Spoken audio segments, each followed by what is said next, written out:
Hello and welcome to Letters Rated Cheryl, a World War II love story podcast. Tonight we have two letters from very near the end of the war. It happens right between the letters, I believe. September 2nd, 1945 and September 7th, 1945. These are letters from Second Lieutenant Ray Conan, bombardier in the U.S. Army Air Force, as he was stationed stateside the entire war, to his sweetheart, Shirley Conan, a bank teller in Chicago, who later became an artist.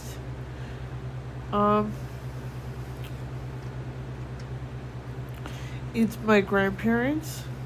I have about 200 letters that I've transcribed, and I'm reading out of a published book. This is the first edition. Get your copies now at Amazon. And without further ado, September 2nd, 1945. Ahoy, sweetheart. Why wait until tonight? Just fortified myself with 4 cups of coffee. Jesus H. O'Toole, you're an expensive babe. Your letter came 20 hours ago, and since then, you've cost me 46 cigarettes, 11 sheets of paper, 8 hours of telephone waiting. The time and paper are okay, but the 46 cigarettes, wow. Incidentally, I will send you $10 next payday. About the adventure in Las Cruces, it's just a small town 64 miles south of the field. I went to a show there. Hop along McGillicuddy or something. Sight saw and had hamburger. Hitchhiking back, I caught a ride with a truck. There is only one sign of civilization between Alamogordo and Las Cruces. We broke down there. It was a town, I guess, combination gas station and bar, grocery store, and 2 houses. 2 buildings on each side of the road. When we pulled in there, population 12, happened to see a sign in front of the gas station. You are now in Oregon, New Mexico. Elevation 5,000 feet. Population 12. I'll bet Margie would get a kick out of that. Now, that was grandmother's best friend, Margie Oregon. I met her when I was a child.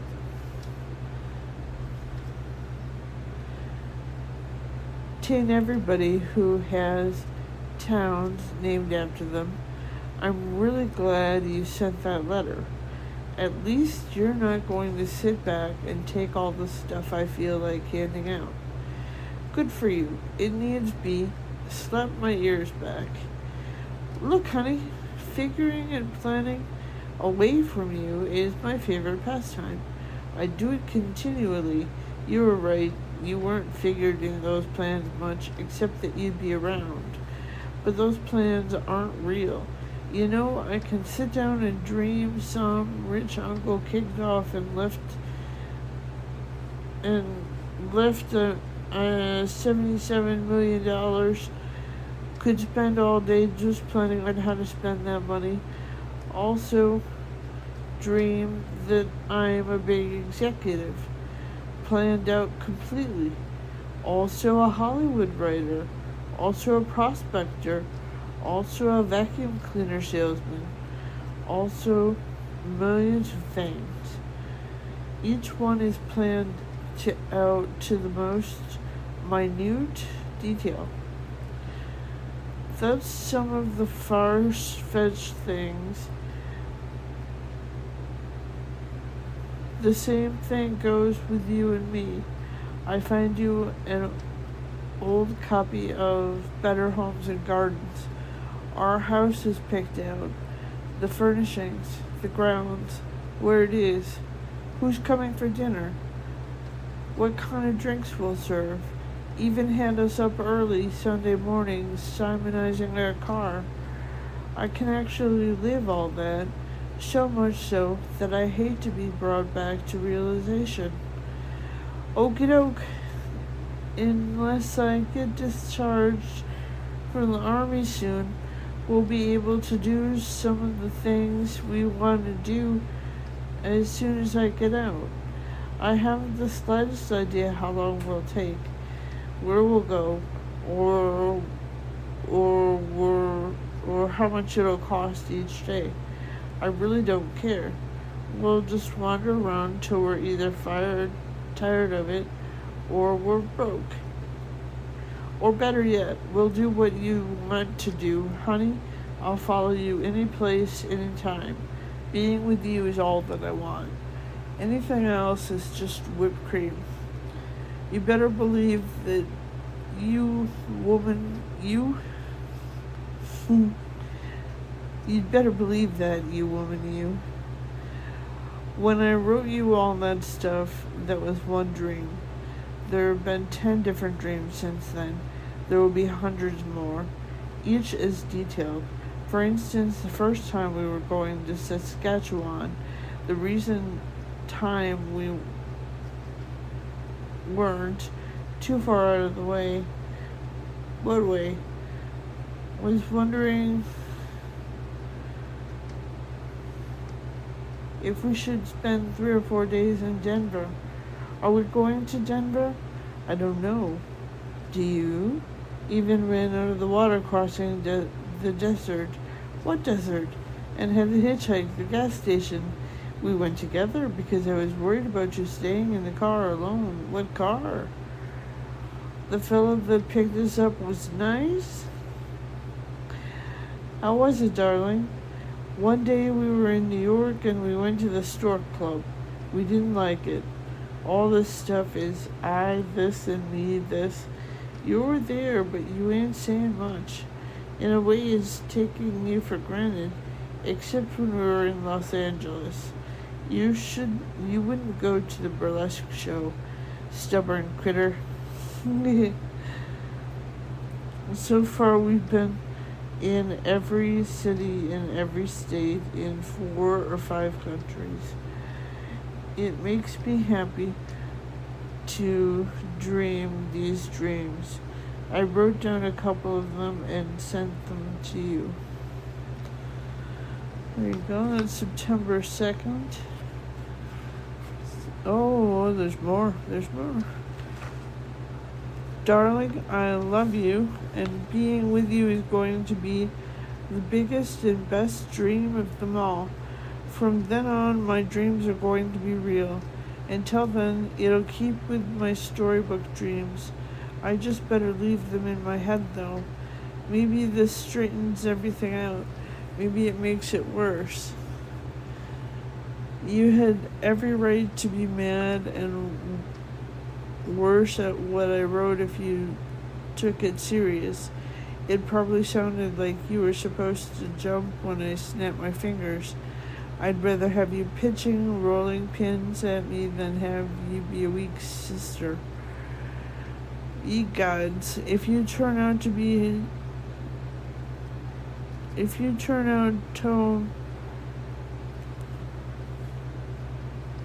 that way, I was misspelling to be. No, if you turn out to me that way, I just skipped a space. Okay.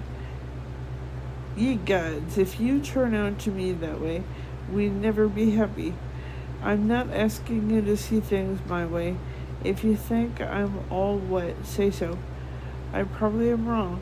So you've got another letter full of stuff and things, all one-sided, my way. They'll all turn out differently, either the way that we want them to turn out or the way that they were meant to turn out.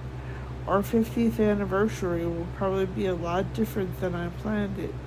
Your father may not have to stay in the Continental Bank may not be run by Bill anymore. Alone. Harry may not slip on a banana peel. Someday you may tell me that joke. Queen, save.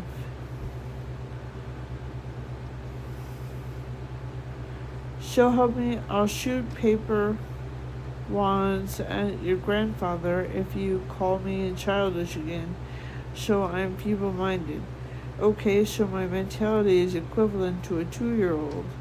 Okay, I'm a moron. Okay, think anything you want and call me so-and-so 6 times a day. Okay, just so it's you that's doing it for the next 72 and 99 years. I love you. I love you. I love you. I love you. I love you. I love you. I love you. I love you. I love you. I love you. Ray. P.S. You're nice, pretty too. There's just one other slight thing. I may never say much about your happiness or how I can make you feel. Please don't even think that it doesn't occur to me. Sometimes it worries me silly. Words don't do anything this time. We'll both know when the time comes. Always, Ray. And I think we're going to save September 7th for the next week's podcast. That was quite a long and lovely way to end. It's just I'm working through some things right now and just wanted to get the podcast out. So thank you, and if you enjoy it, check the links in the bio and look me up on my link tree.